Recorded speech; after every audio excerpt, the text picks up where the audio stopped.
নমস্কার বন্ধুরা, সীমাস স্মল কিচেনে আপনাদের সবাইকে স্বাগত জানাচ্ছি। আজ আমি ঘরে খুব সহজেই দোকানের মতো কিভাবে মিষ্টি রেসিপি একটা বানানো যায় তারই পদ্ধতি দেখাবো। খুব কম জিনিসে বাড়িতে অতি সহজেই এই রেসিপিটি বানানো যায়। আসুন দেরি না করে রেসিপিটা শুরু করি। প্রথমে আমি গ্যাসে কড়াই বসিয়েছি। কড়াইতে আমি আধা লিটার দুধ দিয়ে দিলাম। এটা প্যাকেট দুধ, নর্মাল দুধই আমি আগের থেকে জাল দেওয়া ছিল, ওই দুধটাকেই দিলাম। আর আধা কাপ চিনি দিয়ে দিলাম। চিনিটা অবশ্য আপনাদের টেস্ট অনুসারে দিতে পারবেন। চিনিটা দিয়ে বেশ কিছুক্ষণ সময় ধরে নেড়ে চিনিটাকে মিশিয়ে নিতে লাগবে ভালো করে। চিনিটা গলে যাওয়ার পর দুধটা একটু পাতলা হয়ে যায়, তার জন্য দুধটা একটু সময় নিয়ে জাল দিতে হবে। দুধটা আমার এদিকে হতে থাক, এদিকে আমি একটা পেস্ট রেডি করব। আমি এখানে আম নিয়েছি, একটা মিডিয়াম সাইজের আম ছোট ছোট টুকরো করে কেটে নিয়েছি। এখন এটা মিক্সিতে আমি পেস্ট করে নিব। একটা স্মুথ পেস্ট করতে হবে, যাতে দানা দানা না থাকে, ওইভাবে পেস্ট করতে হবে। এদিকে আমার দুধটা ফুটে গেছে আর চিনিটাও গলে গেছে ভালো করে। এখন আমি দুধটাকে আরেকটু কিছু সময় 5 মিনিট মতো ভালো করে ফুটিয়ে আরেকটু শুকিয়ে নিতে হবে। দুধটা যত ঘন হবে তত রেসিপিটা খেতেও আরও টেস্ট হয়। আমার দুধটা দেখুন শুকিয়ে মোটামুটি অনেকটাই কমে গেছে, আর সাইডে যেগুলো লেগেছে ওগুলো আমি হাতা দিয়ে কাচিয়ে কাচিয়ে দিলাম ভালো করে। কাচিয়ে ভালো করে মিশিয়ে দিতে লাগবে এইভাবে করে। আমার চ্যানেলে যদি আপনি নতুন বন্ধু হয়ে থাকেন, চ্যানেলটাকে সাবস্ক্রাইব করে পাশে থাকা বেল আইকনটাকে ক্লিক করে অল অপশনে ক্লিক করে রাখবেন সবার আগে নোটিফিকেশন পাওয়ার জন্য। আমার দুধটা অনেকটাই শুকানো হয়ে গেছে। এখন আমের পেস্টটাকে দিয়ে দিলাম। তারপর দিয়ে আমি এখন দুধের সাথে ভালো করে আমটাকে মিশাতে হবে, যাতে দানা দানা না থাকে। এইভাবে আস্তে আস্তে করে ভালো করে মিশাতে হবে একটু সময় নিয়ে।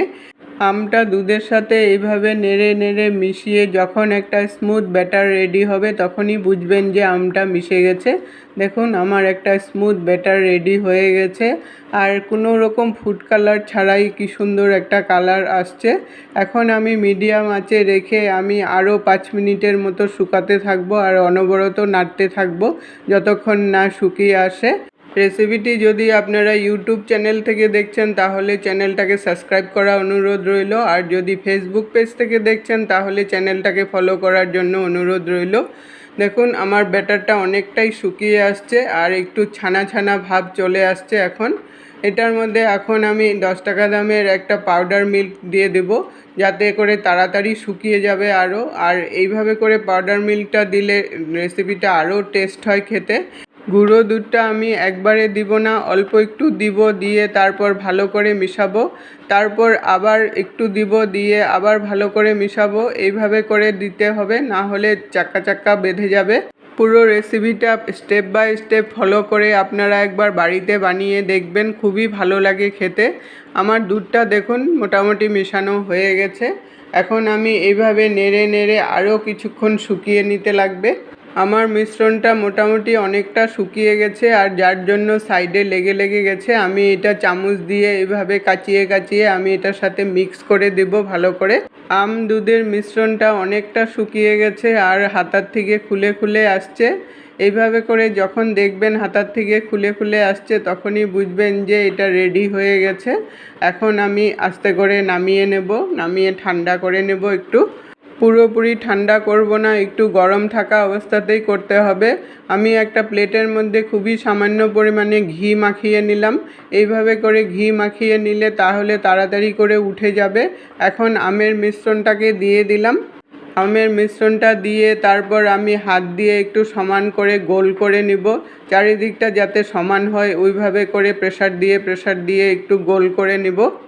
এখন আমি একটু ড্রাই ফ্রুটস কেটে নিয়েছি, বাদাম আর পেস্তা কুচি কুচি করে কেটে নিয়েছি, ওগুলোকে উপর থেকে একটু সাজিয়ে দিলাম। সাজিয়ে দিয়ে তারপর হাত দিয়ে একটু প্রেসার দিয়ে একটু বসিয়ে দিতে লাগবে। গরম থাকা অবস্থাতেই এটা করতে হবে। এখন আমি আধা ঘন্টার জন্য ফ্রিজে রেখে দেবো, ঠান্ডাও হয়ে যাবে আর সেট হয়ে যাবে। আধা ঘন্টা পর আমি ফ্রিজ থেকে বের করে নিয়েছি। এখন একটা চাকু দিয়ে সাইড থেকে একটু প্রেসার দিয়ে এভাবে করে উঠিয়ে নিতে লাগবে।